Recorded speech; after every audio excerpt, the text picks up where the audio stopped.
You're listening to The Jacob Valk Show. He's breaking down the latest and greatest in sports as only he can. Follow him on Twitter at RealJacobValk. Here he is, Jacob Valk. Hello, sports fans! Welcome to another edition of the Jacob Valk Show. I am Jacob Valk, and there's some Yankee stuff to get to, an interesting football story, a couple college basketball games to break down, but I'll start with the Yankees. Giancarlo Stanton is going to be out for opening day, and probably a little bit longer than that. To be honest with you, it doesn't bother me. This has nothing to do with Stanton the player, and this has nothing to do with their outfield depth, although, granted, that does play a little bit of a role in it. All the Stanton injury is it's going to keep him out until maybe mid-April to late April. That's it. That's all it is. This isn't a Severino injury. This isn't a Paxton injury. This isn't a Herman suspension. He's just going to be out for a couple weeks. It honestly does not bother me that Giancarlo Stanton is hurt right now. If he needed major surgery, yeah, it would bother me. But it doesn't bother me that he's going to miss a couple weeks to start the season. It also doesn't bother me that he's not going to play a lot in spring training. He's a professional. He's been playing Major League Baseball for an incredibly long time. I don't remember when his rookie year was off the top of my head. Oh, actually, I just looked it up. It was 2010. Alright. He's been playing baseball, Major League Baseball, since 2010. Since he was 20 years old. He's 30 now. It doesn't bother me that he's not going to play a lot in spring training. It doesn't bother me that Judge isn't going to play a lot in spring training. There's a school of thought that actually says that you shouldn't play your stars a lot in spring training. You don't want them to wear themselves out.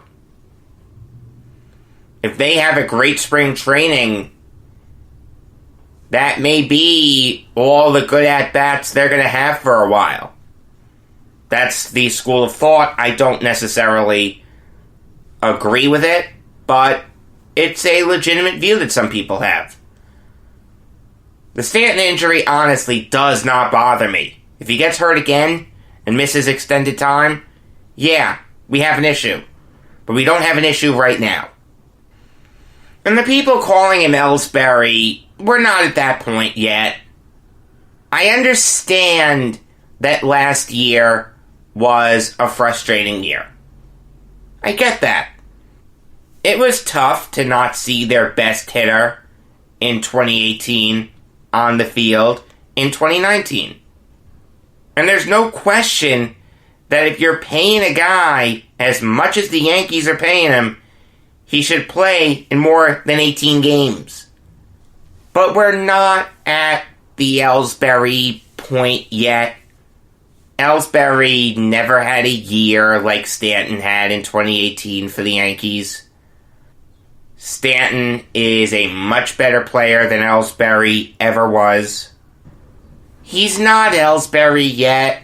I understand it's frustrating to not see him on the field, and I understand that you want him to produce more in the postseason.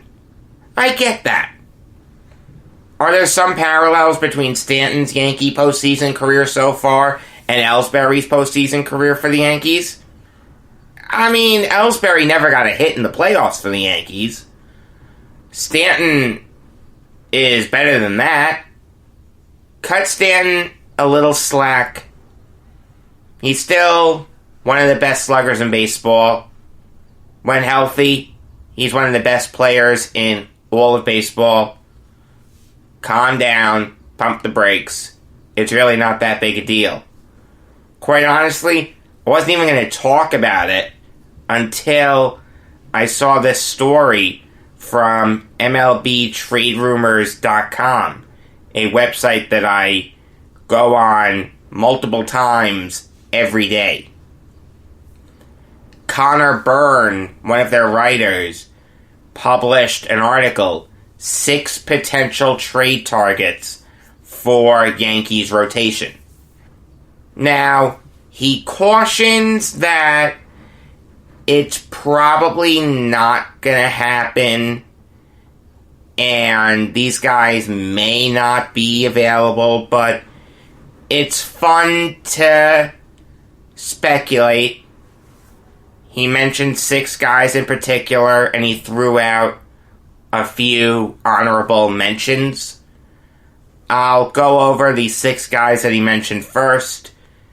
Those are John Gray, Chris Archer, Matthew Boyd, Caleb Smith, Yu Darvish, and Jose Quintana.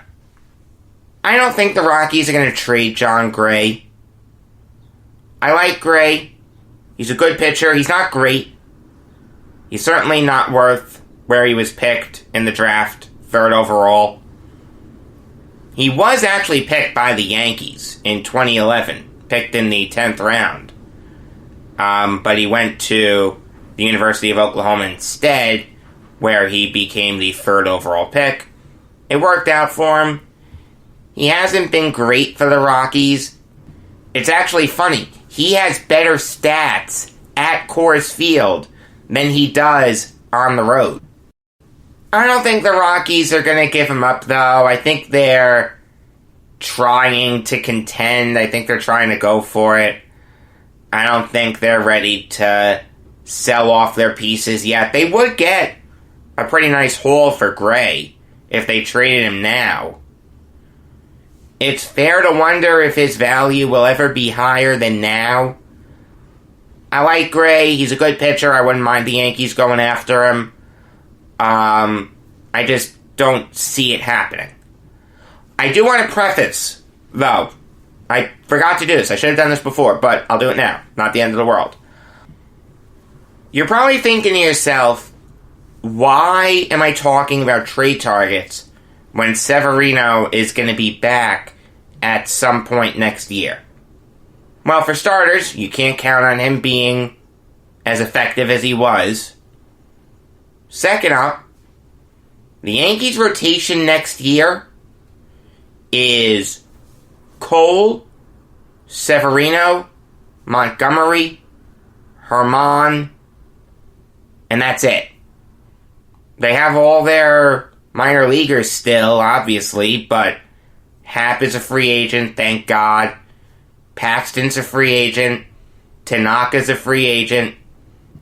It does make sense for the Yankees to trade for someone with a couple years of control and let the chips fall where they may this year. There are always injuries. You can never have too much pitching. And then next year, you at least know that you have 5 starters. The Yankees don't know if they have 5 starters. They can think Garcia's going to work out. It's not a guarantee. Michael King isn't a guarantee. Clark Schmidt isn't a guarantee. You can think they're going to work out all you want, but it's not a slam dunk. It makes sense for the Yankees to trade for a starter with some team control left. The second guy on the list is Chris Archer. I don't like Chris Archer. I think Chris Archer is incredibly overrated. I think he's always been overrated. He has a great personality. He seems like a nice guy. But I don't want him taking the ball every 5th day. He's not that good. That trade set the Pirates back a long time. Last year he went 3-9 with a 5.19 ERA. Before that, 6-8 with a 4.31 ERA. Yeah, he was the ace of some decent Rays teams. Okay, that's all well and good. That doesn't make him a good pitcher. He has the name value, that's it. Look at the stats, he's not that good. I wouldn't trust Chris Archer with a 20-foot pole. Let him languish in Pittsburgh. Ben Cherington has his work cut out for him. He's a smart guy, but he's got his work cut out for him there. Matthew Boyd has seen his name in trade rumors, it seems like, his whole career.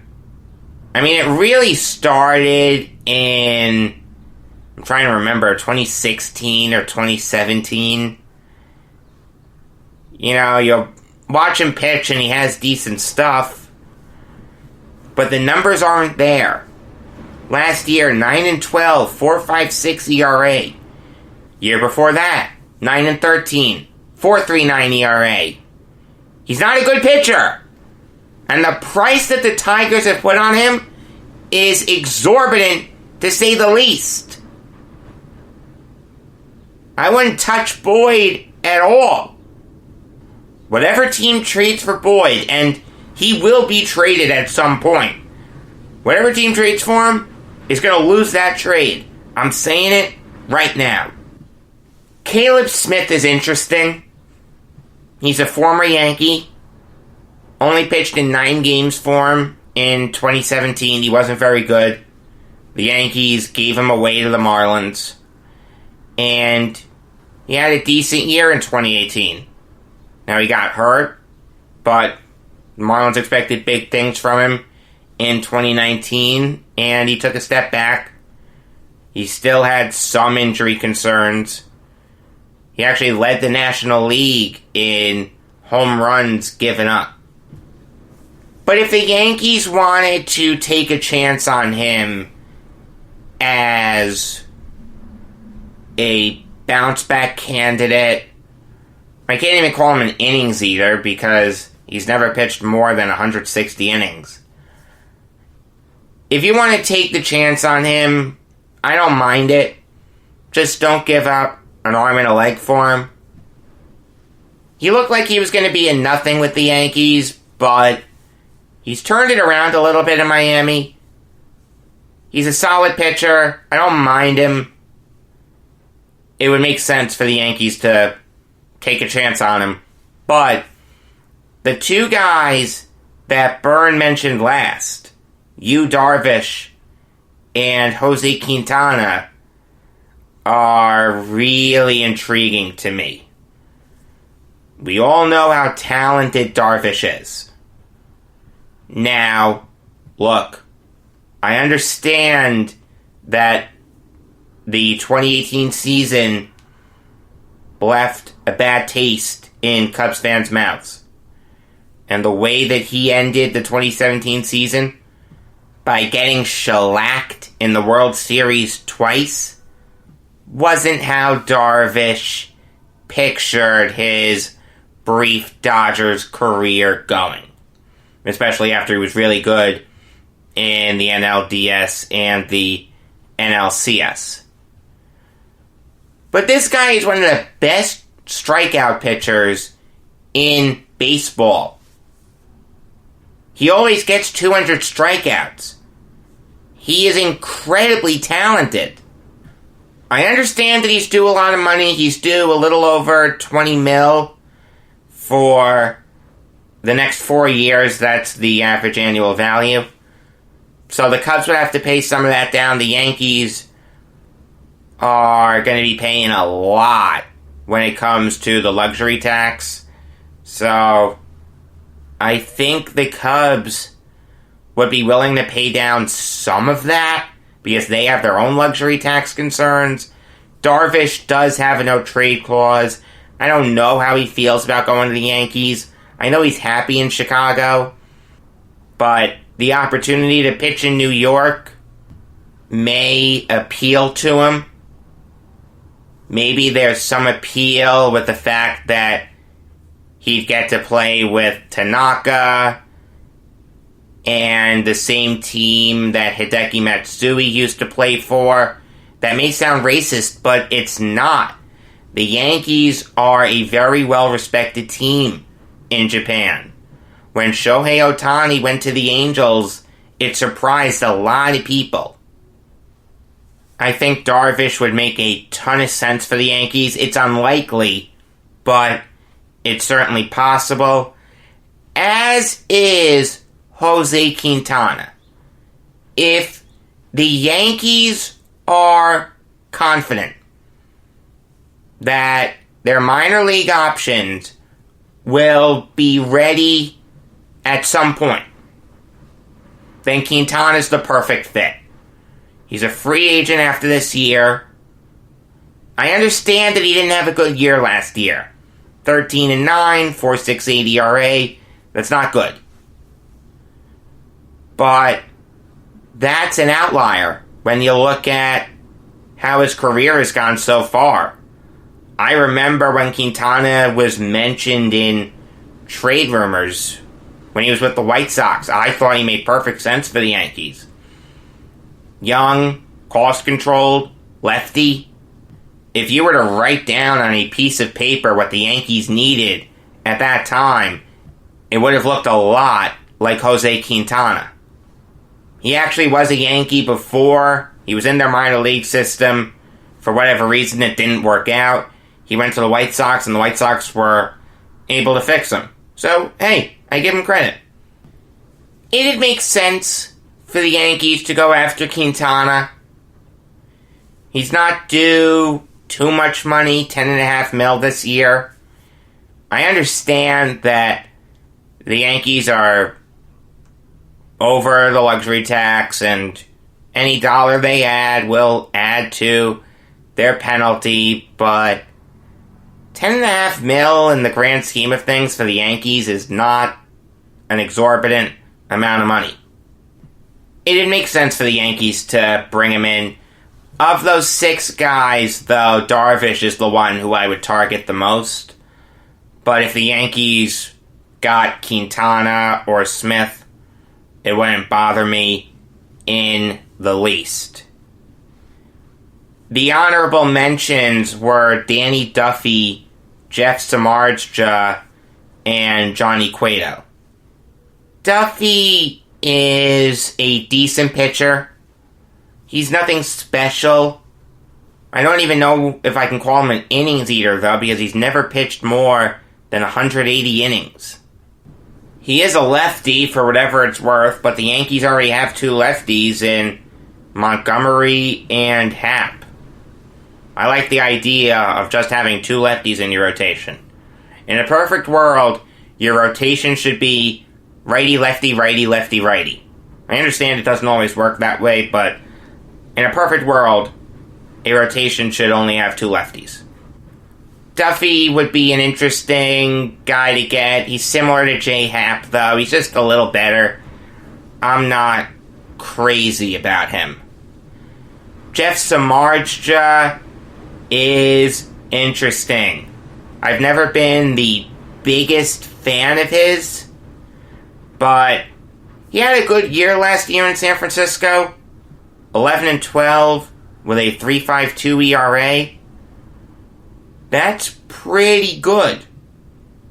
Now he's due a lot of money this year, just under $20 million. The Giants would have to pay down a good chunk of that contract. But if the Yankees just wanted an innings eater, Samardzija would make perfect sense. Johnny Cueto, I do not want. I wouldn't touch him with a 50-foot pole. In the past 2 seasons, he's only started 13 games. I don't want him. I don't know how good he's going to be when he comes back. In 2017, he already showed signs of not looking as good as he did when he was with the Reds. No, I don't want him. If I'm going to get a Giants pitcher, it's going to be Samardzija. Having said all that, though, and maybe this negates what I just did, but having said all that, I think the Yankees are just going to roll with their internal options. I'd be really surprised if they went outside the organization. A lot of the pitchers that I mentioned are no better than giving a guy like Deivi Garcia a chance. Now, I understand that we don't know how Garcia's going to do, but would you rather trot out a guy like Johnny Cueto or Chris Archer as opposed to giving your young hotshot pitcher a chance?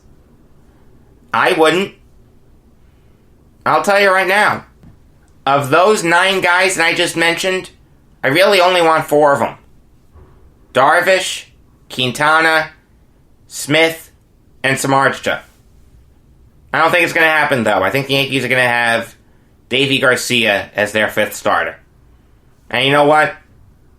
I'm really not too bent out of shape over that. The football story that I want to talk about concerns Marquise Goodwin. Kyle Shanahan did not give him a glowing endorsement, and it seems like he's on his way out of San Francisco. Now, I understand that since the 2017 season, he's been a disappointment. But to speak about a player that bluntly, that's really, I don't know, shocking, I think is the best word. Having said that, though, I don't mind it. Marquise Goodwin is just a one-year wonder. He was never that good for the Bills. 2017, on a terrible 49ers team, he had a great year. Almost had 1,000 yards, but only caught 2 touchdowns.